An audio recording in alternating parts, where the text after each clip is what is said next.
Atmeti Murti Bheda Vibhagine Vyomavad Vyapta Dehaya Dakshina Murtaye Namaha Om Shanti Shanti Sri Gurubhyo Namaha Hare Om Tat Sat. So yesterday we were doing this verse number 38. Saktir Asteshwari Kachide Sarvavastu Niyamika. There must be some energy, some force, some power which controls everything. In this verse, Vidyaranya Swami is introducing us to the necessity of some power, some factor which is responsible for ordering this whole samsara, which seems to be according to, there is a lot of chaos which is created by human beings. But if you look at nature, there seems to be a set of laws which are perfectly functioning without violating themselves. Anandamayam Arabhya. We did the PanchaKosha Viveka starting with the Anandamaya Kosha. The five kosas are, you have the Annamaya Kosha, is born out of the Panchagrata Panchamahabhuta, the physical seat, Annamaya Kosha. Why this Stula Sarira is called Annamaya Kosha? Because it's born out of some food material, isn't it? It's essentially out of food. Whatever semen or ovum that they come together, the egg and the spur, they are also born with food in male and female beings, and they give rise to this body. And the mother takes food, the baby is born, and the baby also grows with the support of food. Therefore, the Stula Sarira is kind of referred to as the Annamaya Kosha. And then you have the Pranamaya Kosha, where you have this Pancha Karmendriyas, Bakpani Pada Payupasa, and then you have the Pancha Pranas, Pana Prana Pana Vyana Samana Udana. Together, these 10 elements with the Pranamaya Kosha. Then you have the Manomaya Kosha, Manas plus 5 Jnanendriyas. That is Manomaya Kosha. Because of the Pradhanya of the both Mana and Buddhi are born out of the Apanchikrata Panchamahavata. Yeah, and out of the Sattvic Angsha. The Karmendriyas are born out of the Rajasika Angsha. And this physical seat is born out of the Tamasika Angsha, because everything is Trigunatmika. Now the Vijnanamaya Kosha, born out of same Sattvic Angsha of the Panchabhutas, Apanchikrita, Buddhi plus 5 Jnanendriyas. That is what we call intellect. Then you can, include in them Chitta and Ahankara. Chitta you can put in Mana, and Ahankara you can put in Buddhi. And finally, when you go up, you have the Anandamaya Kosha, which is there in the deep sleep state. It is the witness consciousness. So when you wake up, what do you say? You say that I had a good sleep, I don't know anything. There must be a witness who experienced that happiness. Therefore, we are being able to say this.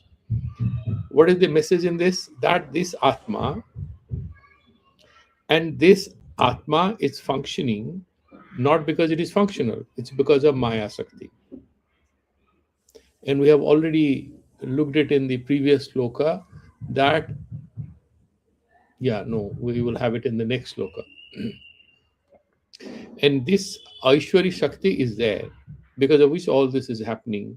This is not visible.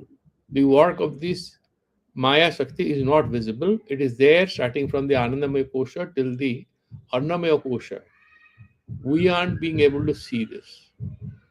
Atma in Tattvabodha, in very simple terms, they say, is its avastha, it's Panchakoshatita, Satchidananda Swarupa Panchakoshatita Avastatraya Shakshi. The Satchidananda Swarupa, Koyam Atma. Who is this Atma? Panchakoshatita Avastatraya Sakshi. So beyond these 5 courses that you see or you feel, and it is the witness to all the 3 states: the waking state, the dream state, and the deep sleep state. And he's saying, Spasta Pada Yojana Sarva Vastu Niyamanena So Anumaya Iti Bhavaha. How do you know that there is any such Shakti? He's saying, no, you see everything is being regulated. How will it be regulated? This much we have done.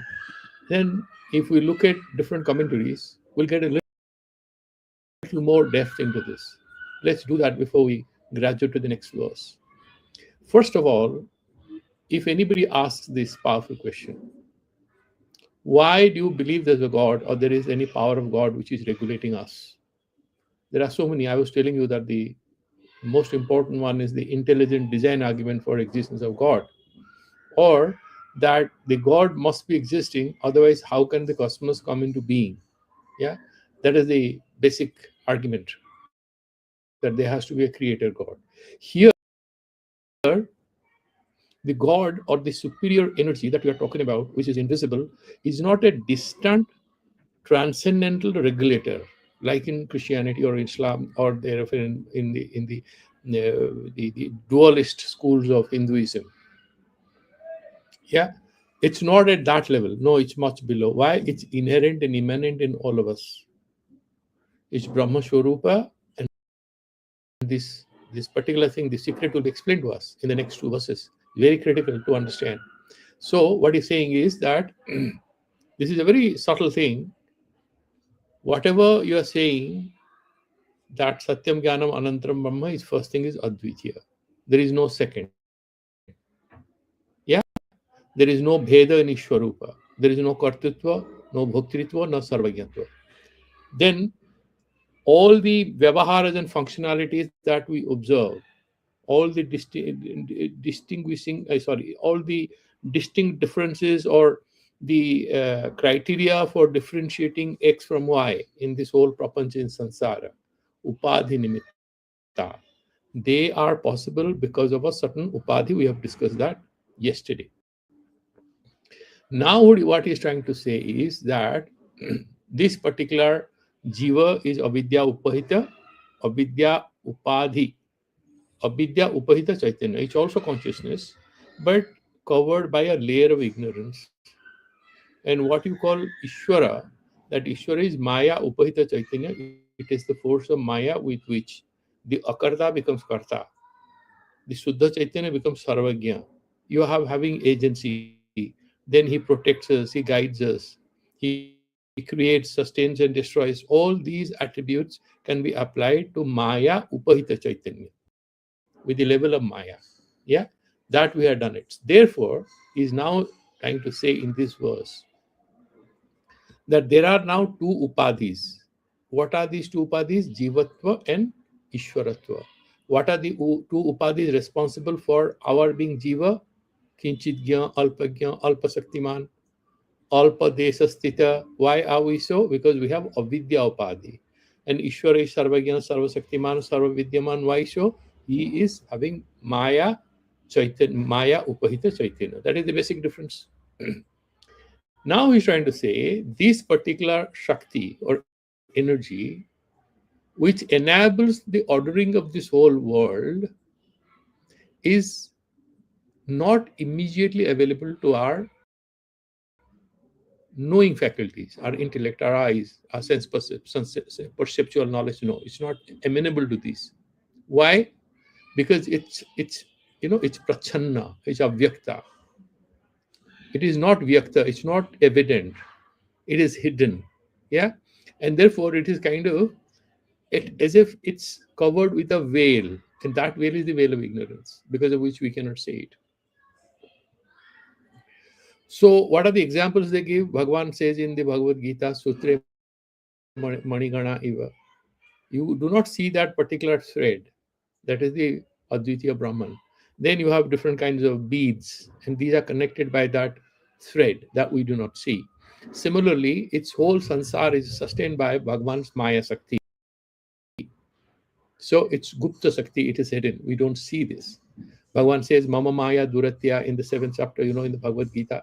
So you try to focus on me. Don't try to understand my game. My magic is beyond your reach. Yeah. Therefore, Brahman is Nirupadhika. That Suddha Brahma is Nirupadhika. No Upadhi, no names, no forms. Then how do you explain this samsara? As a Vedantist, you want to explain to everyone Brahman is everything. Everything else is a joke. So, but I'm going to college, I'm studying, I have a house, I have a job to do. How do you explain all that?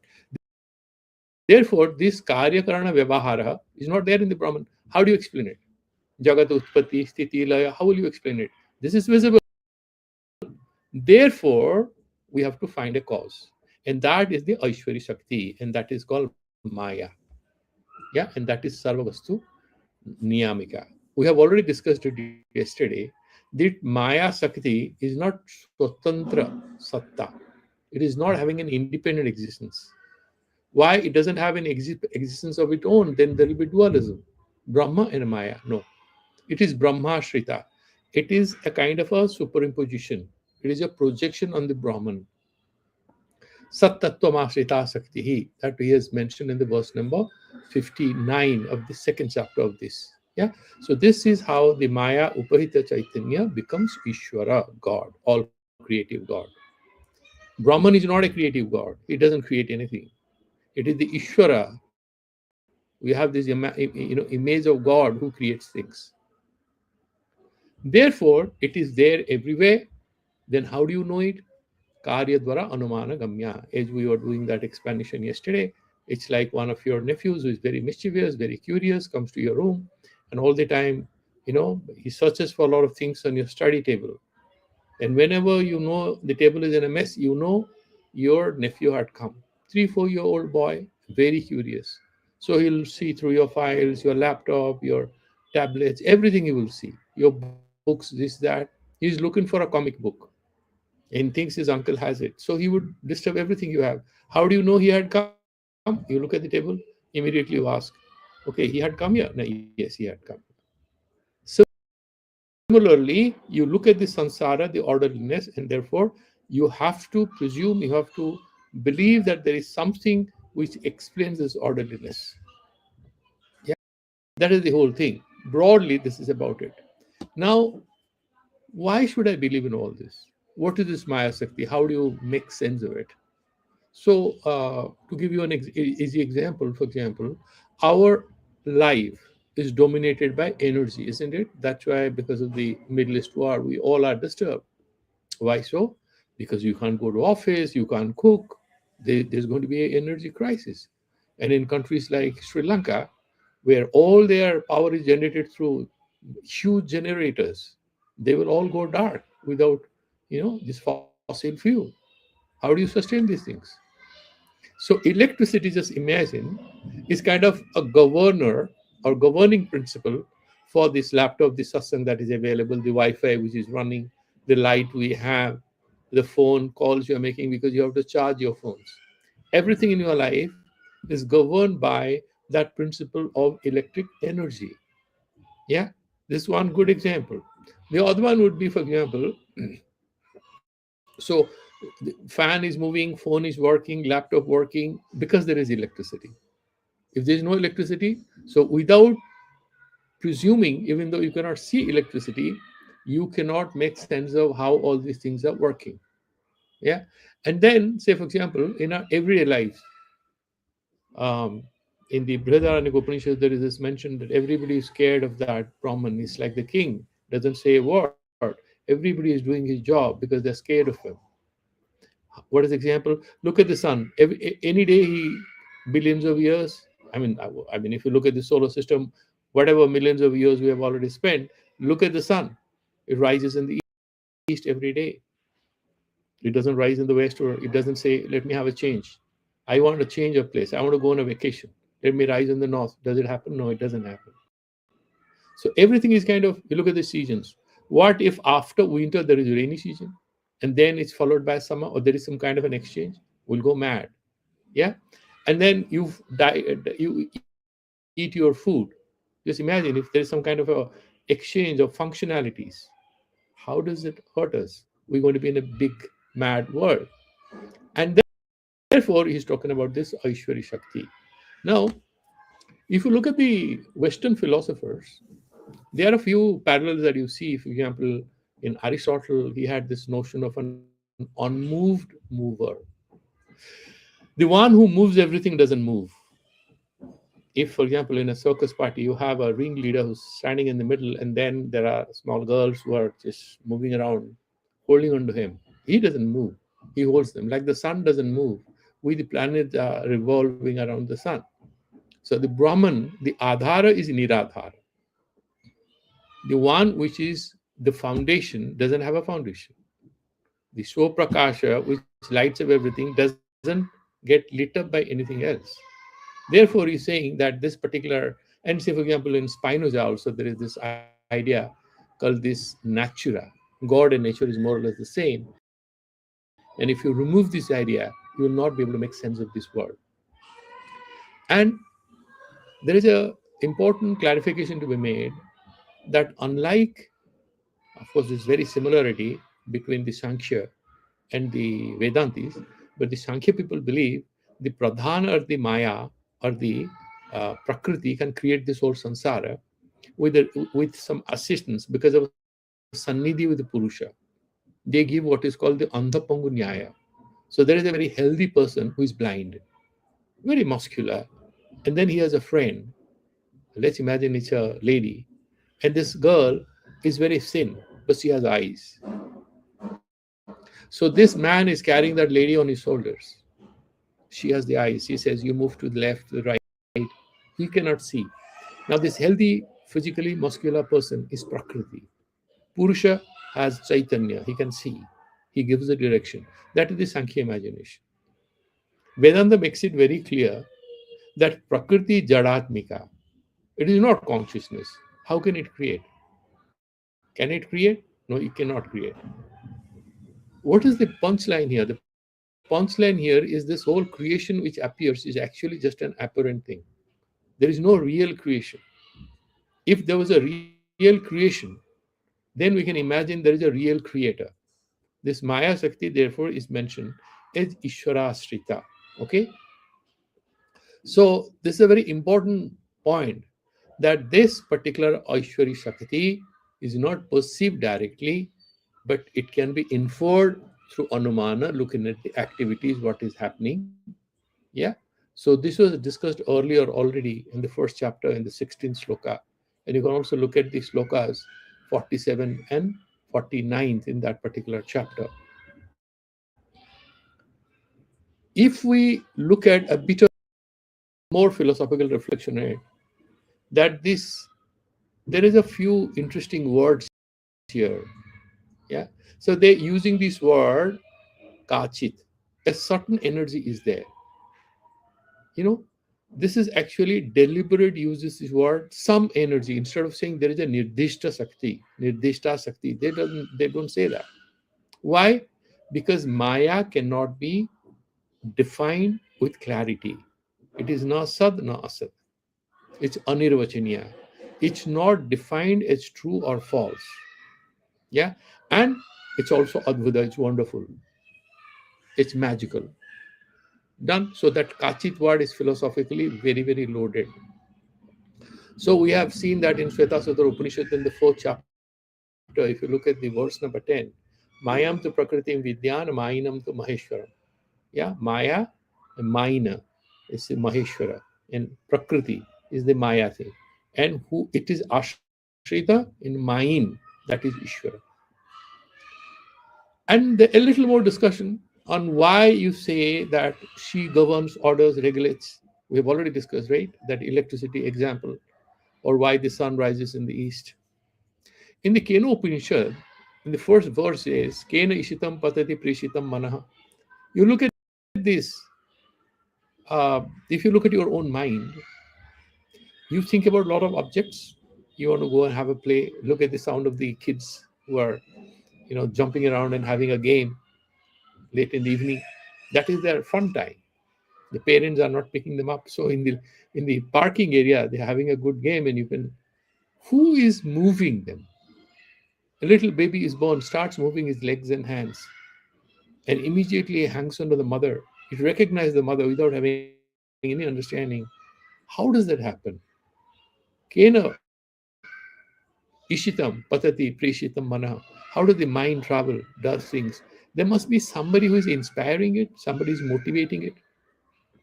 That is what is mentioning here is Aishwari Shakti. Yeah.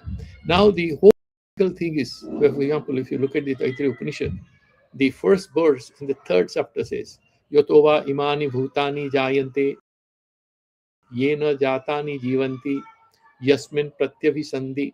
So, Yatova imani bhutani jayante, this bhuta varga, all these animals, birds, humans, from which they are born. Yena jatani jivanti. We are living with the help of, we are whatever is provided by providence. We need light, water, air. We brought it from our previous birth. Dad gave it to us. No, it's because of God's donation. It's like a grant to us. And then where we go, when we terminate this body, we get back to Him. Therefore, these panchakoshas, we have already discussed this. This word gudha, deliberately again used that this is a secret energy. It's not easily available. This Navaratri is going on. If you ask yourself, why is she called Durga? Because she's Durga Mania. Very difficult to understand her.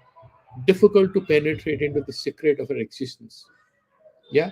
Ko adha Veda, ka iha prabochat. Who is that in the Rig Veda? For example, in the 10th mandala is mentioned. Ko adha Veda. Who knows? If you get into the Nasya Sutta, it makes it even more mysterious. And if you look at the Kothopanyaya, this Brahman and his Sakti, there are a few lines which give us some hint about the secrecy which we associate with the game the divine plays with us. Honor Aniyan Mahato Mahiyan Atma Guhayim Nihito Asya Jantoho. It's kind of hiding in all of us. It's present everywhere, but we do not know it is there. Is it directly doing anything? No, it doesn't do anything. Everything is happening through Maya. Yeah. So I will not go further into what is Anumana, but just very briefly, if you want, in two words. So they would say, Banniman ayam parvataha. This mountain has fire. How do you know? Dhumat, because I see some cloud emanating from a corner of it. Do you see the fire? No. Dhumat, because you are saying there is some fire. But how do you know? Because fire, there will be, because of smoke, there will be fire. You say, Yatra yatra dhumaha, tatra tatra vanni. Yatha, Mahanase. In the kitchen, I have seen that there is smoke and there is fire. So wherever there is smoke, there will be fire. So there is a pratigya vakya. First, there is a proposition, and there is a example as to why it happens. You have to give a cause, and then you have a drishtanta, an example, mahanasam, and then you have a nigamanam. Tatheva, therefore, the way the kitchen has fire because we see smoke through the chimney, here also there must be fire because there we see smoke. Now, this Maya Sakti Anumana will be similar because we see a lot of things are happening in a regular order. There must be an energy which is doing it. How? Ghatavat, like the ghata is created by a kulala, does the ghata or the jar formed out of clay on his own? There is somebody who creates it. Yeah. Now, this Aishwari Shakti is a very interesting word which is in deviation from, as I mentioned already, from the Abrahamic imagination of a transcendental God or a Vaishnavic or Shaivik or Shakta imagination of a transcendental God. God here is not somebody who is omnipresent and who is sitting on the head of you and is doing it from a distant thing. They think this is very difficult, isn't it? One God doing so many things. They cannot be multiple gods. And then how many solar systems are there? How many planets you have, human beings? We don't know. There could be millions of planets where human beings live. We got no idea. So if you think there's one God doing everything, he's got hell of a job to do. Vedanta resolves it in a different way. Vedanta says, no, it's nothing like that. God is not one isolated being sitting somewhere.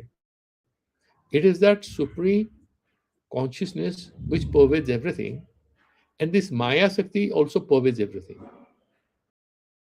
So it's not that one guy is doing everything. This is the nature of things. So it becomes very scientific. It becomes very close to Spinoza. It's the secret of nature as to how things blossom the way they do. But in Spinoza, this is much more sophisticated because here he's defining nature as physical nature. Here, nature is Prakriti, which is Anirvachaniya. It's far more sophisticated. And then what does it give? What is the use of it for spiritual progress? It gives you that humility. And this humility is not because you are kind of submissive to a supernatural power above your head, but because you know everything around you is playing out the way it does because of the game of this energy, that Maya Shakti. and therefore you are trying to recognize it. Yeah. Then go to the next verse. The next verse is like this: Sakti anumapaka sarvavastu niyamanam asiddhamiti asankya aha. He's saying, trying to understand this, you are saying there is an energy which regulates everything. I am not willing to believe in what you say. Yeah. So sarvavastu niyamanam asiddham ityasankya, that is not possible. Then you have to give some example. You have to give some proof why it has to be so. We gave a few examples like electricity or thinking that there must be something which is creating because things are happening. They can happen as they are. That is what Charvaka said. He said it was swabhavavada. That's by nature things. Why a man gets attracted to a woman, what the naturalists say in the Western philosophy, they are called the naturalists. What is ethics? They will say, yeah, whatever is driven by your nature into manifestation. Your ethics, your morality should be according to that, isn't it? Or you look at all other arguments. So the natural scientists, for example, who don't believe in a God, who are complete atheists, they will have the similar argument. So here he's trying to give a certain difficult, a little difficult, but very nice, interesting. And this is the heart of this whole chapter. Vastu dharmanyam meran satyaniva yada tada anunya dharma sankaryad viplaveta jagata khalu.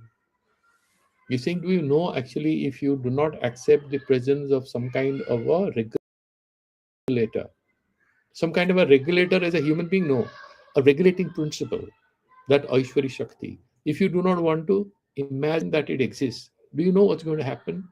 What's going to happen is the question that you're going to ask. He's saying, if you don't accept it, you are going to be in a mess. Because he's trying to say, Yada Vastu Dharmaha Prithivyadiram Kathinadyah. So you have Prithvi is hard, water is soft, liquid, and then you have air, gaseous substance. Akasha is spatial thing. You know, Avakasa Pradatritvam, it gives you a chance to move from X to Y, two locations. Akasha. Yeah. And then you have smell in the Prithvi Tattva, and all these qualities, Prakashatva in Tejas. These dharmas, can you ensure there is a definite relationship between fire and heat, water and liquidity, viscosity, earth and hardness? Can you establish any one-to-one relationship, one-to-one causal relationship? You cannot. Sakya neva niyamiran na vyavasthaparan tada. If actually there is nobody to regulate and systematize all these happenings on earth, anyunya dharma sankaryat. So there is this discussion which is there. In a humorous way, people make it. Imagine there is no God. Imagine there is no record of Papa Punya. What happens? One guy, if you apply to a classroom, so you have 20 students, so you apply to corporation, you have 20 workers, one works very hard, somebody else will get results. Why? There is no causal relationship between work and reward. This is ananya, ananya dharma sankarya. There is a kind of mutual sharing of the dharmas. A's qualities will go to B and B's qualities will go to A. Very funny world. You will not know what to do. Yeah. Just imagine if you are driving and you know if you move your steering like this, you're going to move to the left. Move like that, you are moving towards the right, right? Now, sometimes if imagine you move like this and the car moves to the right, are you going to survive? No. So you have to have laws which govern your existence and the functional reality. Therefore, jada viplavate khalu aniyatam syat. It will be in a chaotic situation. Yeah. So in the earlier shloka, for example, it explained that this Aishwari Shakti, this Sarvavastu Niyamika, this is Gupta Shakti, Gudha Shakti. We have already discussed. Now, in this shloka, of that Maya Shakti, we are giving a few arguments to validate that it in fact exists. That is the main point we have to understand. If there is no such energy, there is no such energy, then the dharmas of the vastus, yeah, there will be a bit of a confusion. There will be no arrangement. There will be no regular relation between cause and an effect. So, what are these? If you look at the Kalyana Piyusha Vakhya that you are looking at, Yada it should be Kasyachit. Yada Kayachit Saktya Vastu Dharmaha Prithivadinam Kathinyadi Dharma Na Niyamyeran.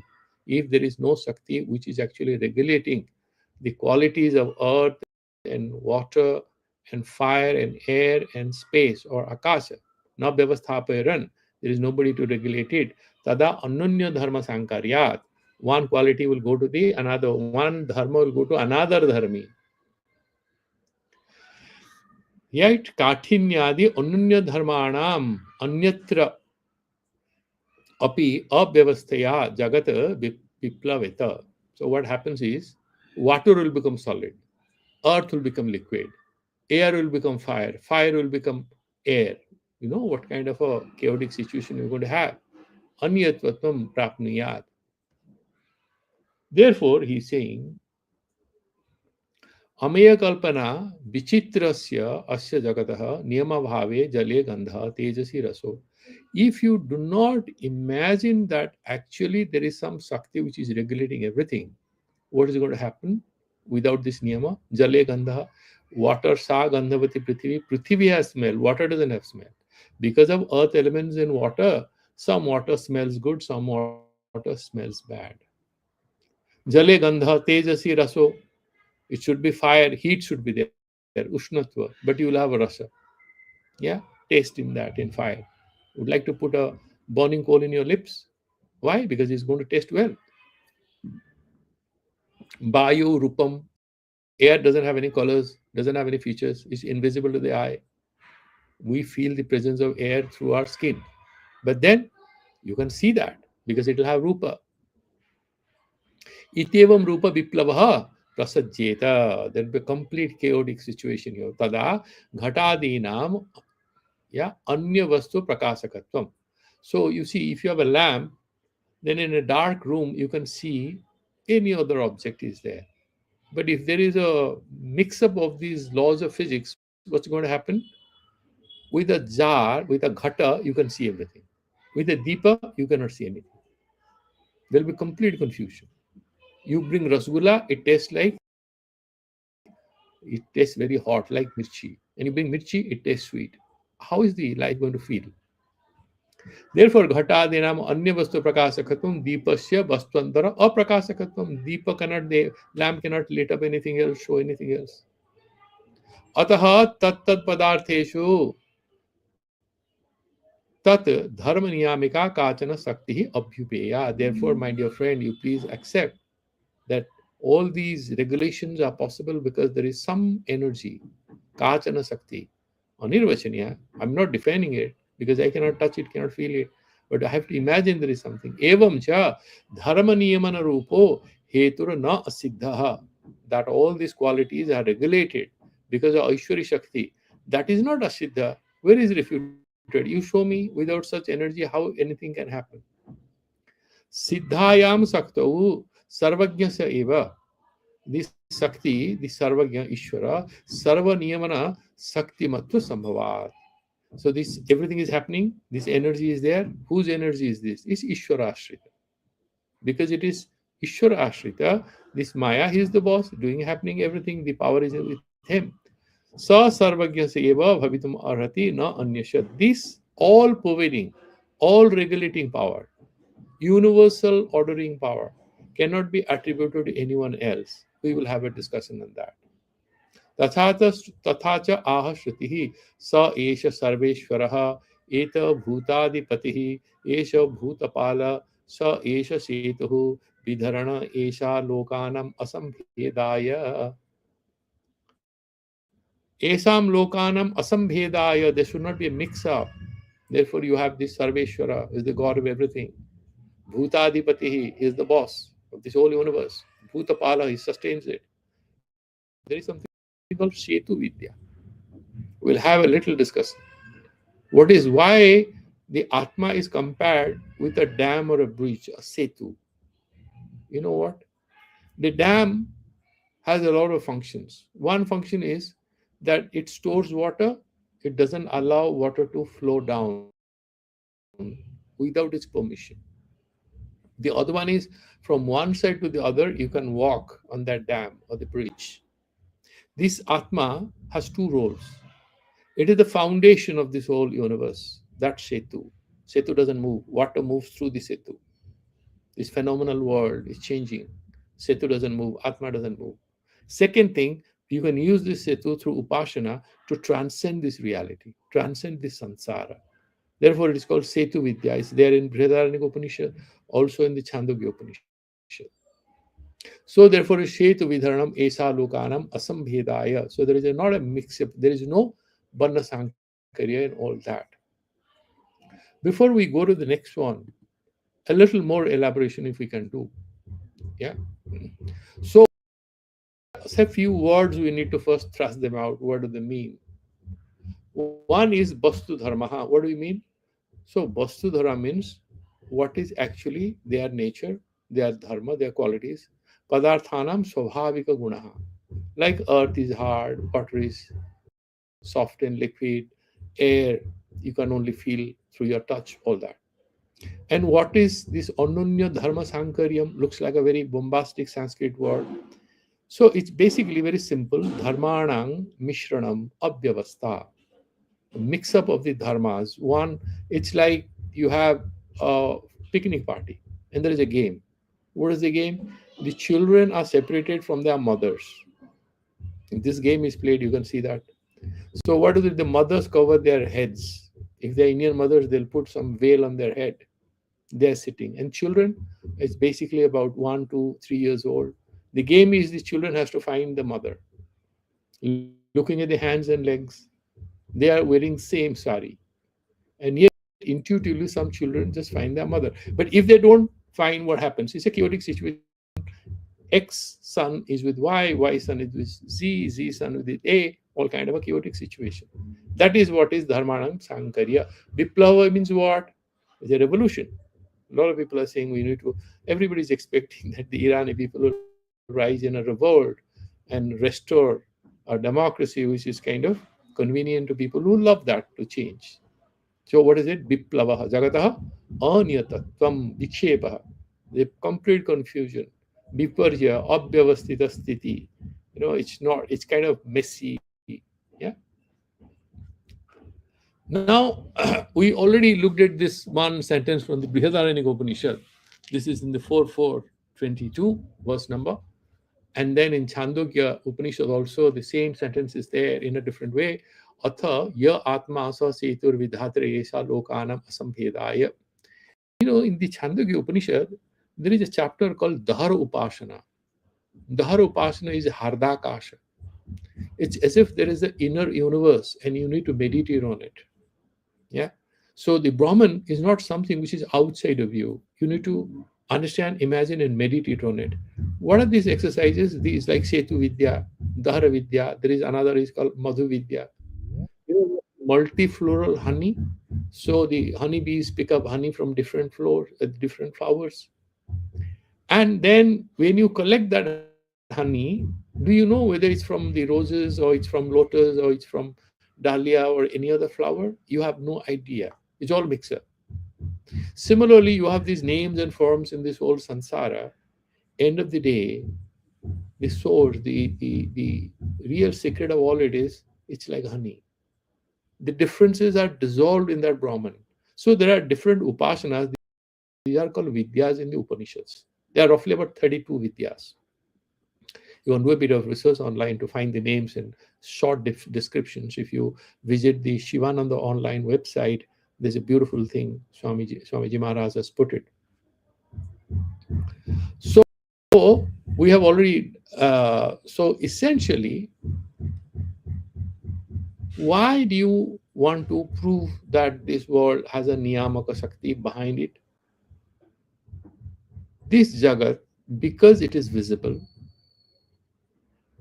and it is regulated, there must be some energy which is regulating it. Why? Karya siddhe, karana siddhi. If you do not, if you admit that halwa is made by, then you have to presume somebody made the halwa, isn't it? You come home, there was no one. You lock the house, you live alone, you're going to the office, and you come back. And there's a lovely pizza on the table waiting for you for your evening snacks. Who brought it? There must be somebody, isn't it? Or it's God. I have to have an understanding. It cannot emerge out of the table on its own because you had locked it from outside. Somebody had the keys, he entered and he put the pizza on your table. You have to presume there is some kind of agency. Same way for this whole sansara. Yeah. So this particular Aishwari Shakti, which is Sarva Vyapaka and Niyamana Samarthyavati. It's Sarva Vyapika, all pervading, and Niyamana Samarthyavati. It has the energy, the power, the potential to regulate everything. Can that be of a human being, of you and me? We cannot do it. Yeah, but scientists are doing a lot of things. You have powerful superpowers who are controlling half the world or more, and a few trillionaires now in another few years may take over the governance of this whole world. Can they be God? No. There will be deficits, there'll be gaps. Yeah. So only Sarvagya, the Ishvara, he can only do it, not of the Jivas. Therefore, this Maya Shakti, which is Ishvara Ashrita, through that only all these things can happen. Okay. So the philosophical argument is what is called in Western philosophy that reduction ad absurdum. If you do not agree to this, you are actually agreeing to a situation which might look very absurd. We have already discussed about anavastatos, that is regression ad infinitum. So you'll go anavastha, you'll go on, every effect has a cause. The moment you make the statement, you'll go on finding causes of each cause, and then you'll go on. You don't know where to stop. Similarly, here, if you do not admit or imagine or presume that there is, in fact, some kind of a regulation principle behind everything that is playing out, then you are accepting absurdity. Because what is going to happen, you don't know. That is why, in a very elegant way, he's trying to say he's not presuming a superpower sitting on the top regulating everyone, which is a very simplistic religious or theological imagination. Vedanta is giving a very sophisticated explanation, saying that there is an immanent energy. This immanent energy is not easy to recognize. You can only infer looking at the way the world functions, but you have to admit it's there. Yeah. And the example he gave is this Panchabhutas can exchange their qualities, will be in a big mess. Now, this is premised on the Nyaya Vaisheshika Darshana, because the Nyaya Vaisheshika Darshana, they accept that there has to be Niyatya, Karya, Karana, Sambandha. Karya and Karana. You had a Western philosopher called Berkeley. What did he say? He doesn't accept causality. He says there is something called conjecture. Causality I can't accept. What is this causality? Because he's saying, okay, let's imagine there are 10 clocks and they are ticking at the same time, and they all show the time to be 10 o'clock. Can you say because of the time in the clock 1, the time in clock 2 is determined? They are happening is just a conjecture. There is no causality involved. That is his argument. But here, what we are trying to say is that there has to be some kind of a definite relationship. Otherwise, how do you make sense of it? And that definite relationship between cause and effect is explained not in a realist way, like in Nyaya Vaisheshika. Is explained as a kind of a vivarta, it's a hidden energy, but without presuming its existence, nothing can be explained. Now, we have two options. Either we accept a God who is a puppeteer. We are all puppets, and God is a puppeteer. That is one imagination in Christianity, in Islam. also in the Vaishnava and Shaiva philosophies, all the Dvaitavadis, all the dualists have this puppeteer imagination of who is God. He's a kind puppeteer, he rewards us, merciful, all that fine, but he's a puppeteer, we are puppets. The other one is that supreme God we are thinking about is not actually different from us. That energy is not far away from us. We are not subjected to it. We are embodying that energy in all of us.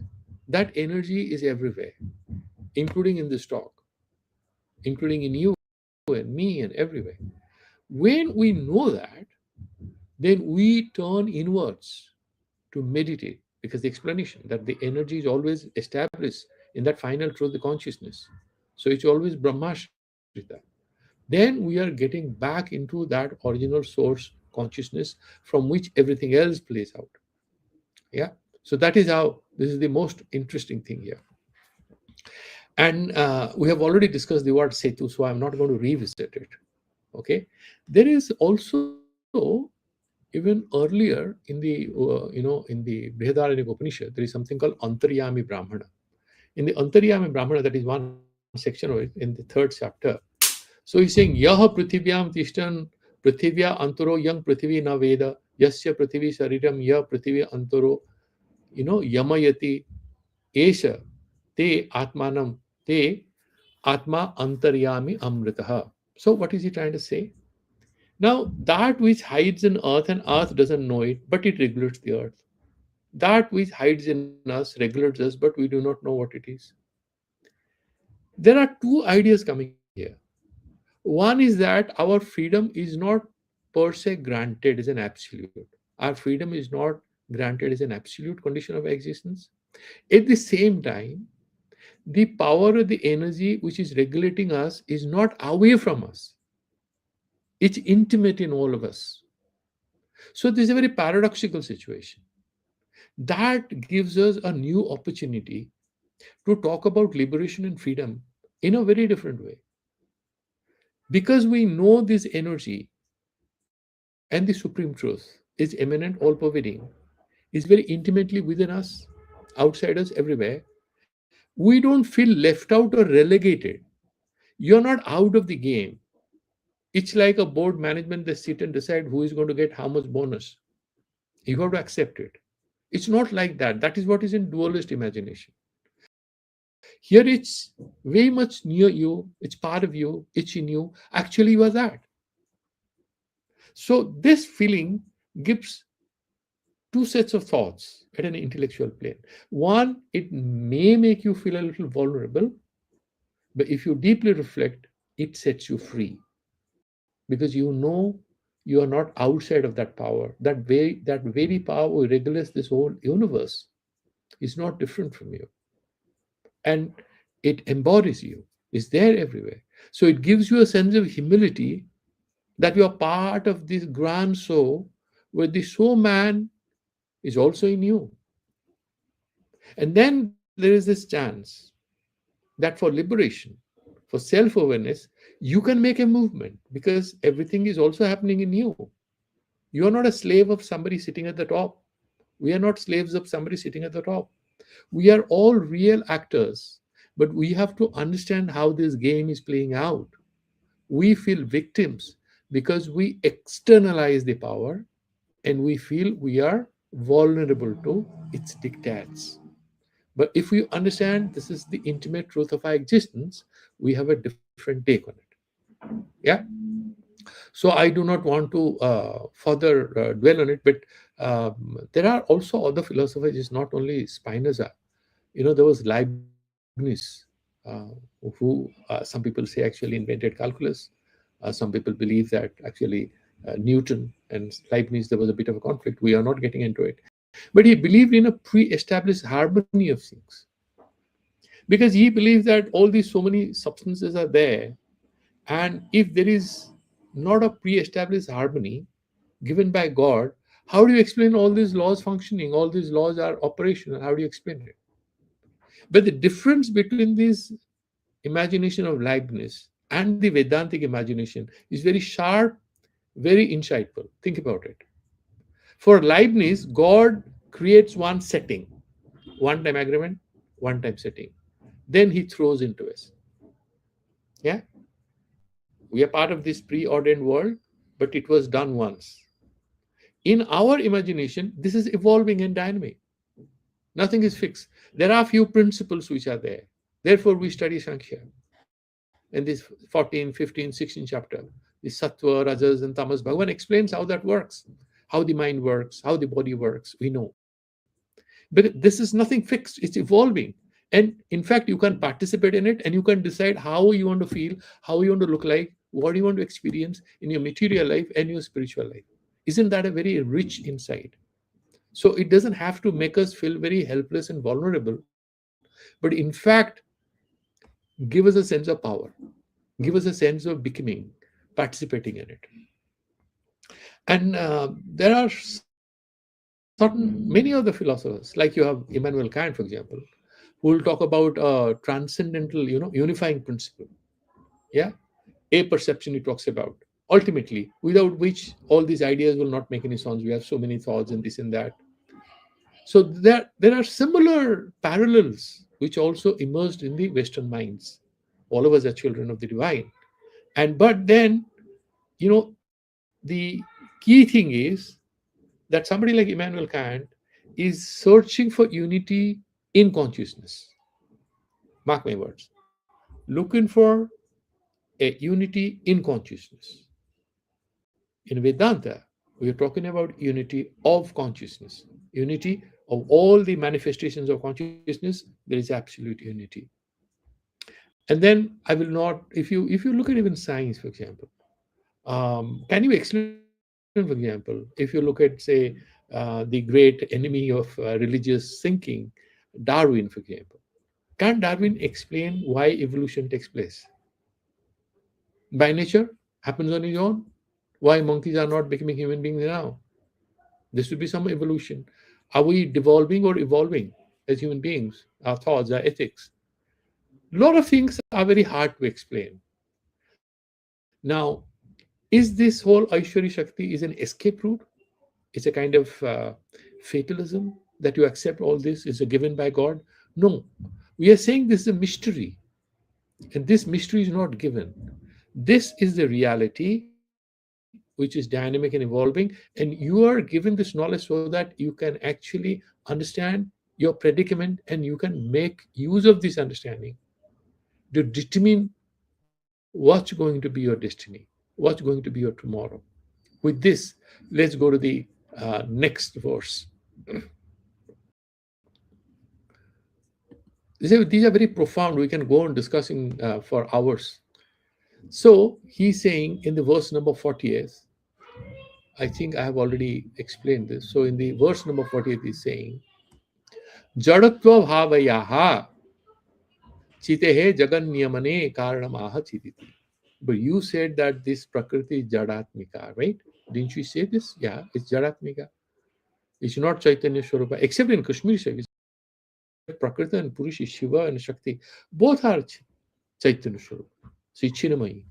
There is no distinction. Why? Because they're talking about prakasha and vimarsha, two aspects of the same consciousness. So some people actually believe that the Kashmiri Saiva, the Shiva Sutras that we did, in fact, is far more sophisticated. That's what they say, at least the scholars. The traditional Vedantic imagination about this creation and the insight into our existence.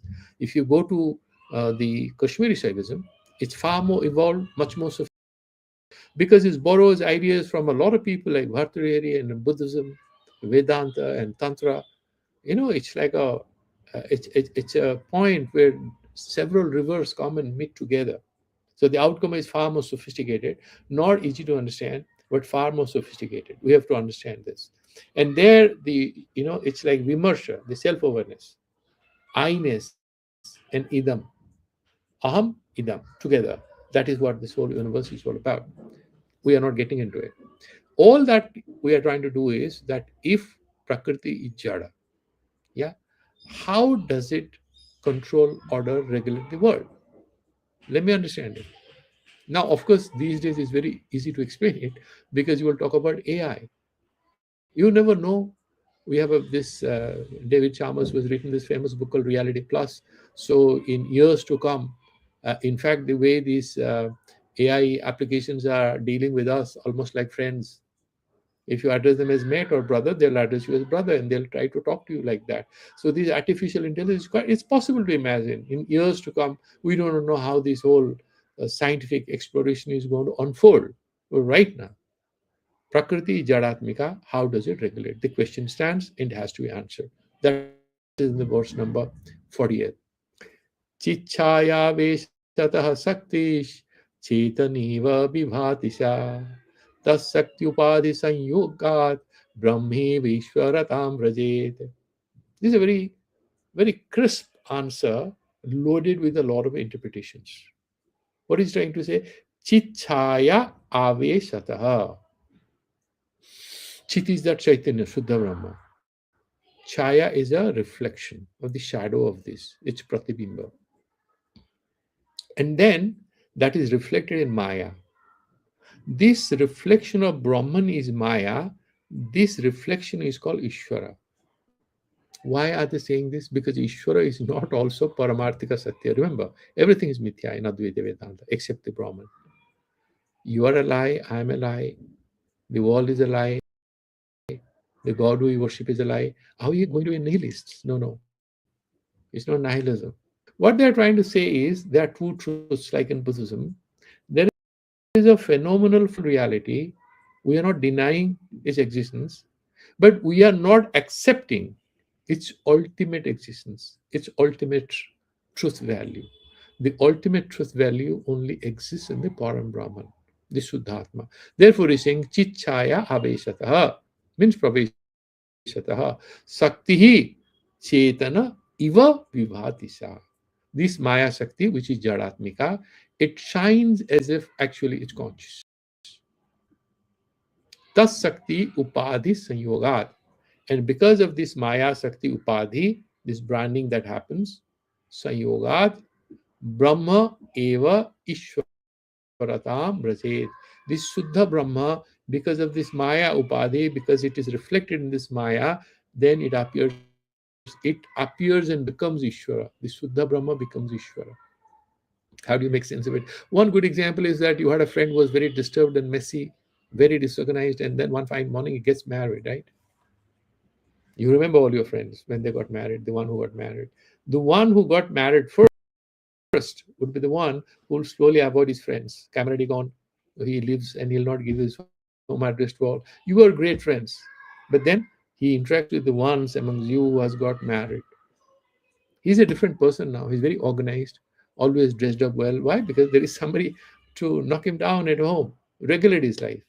Similarly, this Suddha Brahman, Asangoyam Purushaha, no attachments, no name, no form, no qualities, no attributes. Suddenly he is loaded with a lot of attributes. Sarvagya, Sarva Saktiman, Sarva Vidyaman. Just you see, imagine. He suddenly becomes all powerful and he's controlling everything. These are conceptual tools for us to make sense of who we are, what is our life, and how it's unfolding. That we have to keep in mind. There Vibhatisa, the Sakti Sanyogat Brahma Eva. So there is no Brahma and Ishvara, they are not two people. The same Brahma becomes Ishvara, Ishvaratam Brajet. Now, I'll just touch upon this because it requires a little more time, and when we come back next, because there are few verses which are loaded with meaning, so I don't want to rush through them. Sa Sakti Chitsaya Aveshataha. Aveshata means Praveshataha. Sa Maya Sakti Chitsaya Aveshataha. Chit Pratibimba Praveshataha. Because what is the example they gave? And we're going to discuss it at length. So, you're in a dark room, yeah, and there is a lamp on the wall, and you enter that room, and there is a mirror. Or maybe you're standing outside that room, there is a mirror, and somebody puts some light on your face, and you look at the mirror, you see yourself. Your face is glowing, but there is no light in the room. It's a dark room. How can you see it? Just imagine you're standing on a sea beach, and somebody is holding a mirror, there's no light. And he's not putting any light on the mirror, but he's putting light on you standing behind that particular mirror. He puts some light, and you can see your face in the mirror, but there's no light on the mirror. Similarly, Another example, that there is a mirror. Does it a mirror have any light of its own? No, it doesn't have. But you try to use that mirror to reflect light of the sun into a room which is dark, and the people in the room are grateful to you because you know you are kind of sending some light waves into that room. They think this is like the sun. No, it's just a piece of glass. It behaves as if it is consciousness. These examples are given in Vedanta in order for us to easily understand how this Maya Shakti suddenly behaves as if it has Chaitanya, as if it is conscious. It's not conscious, it's Jada, but it behaves as if it's conscious. Why? Because the light of that, Tameo Bhanta Manohadi Sarvam, because the light of consciousness is reflected in it and it behaves as if it is the one who has light of his own.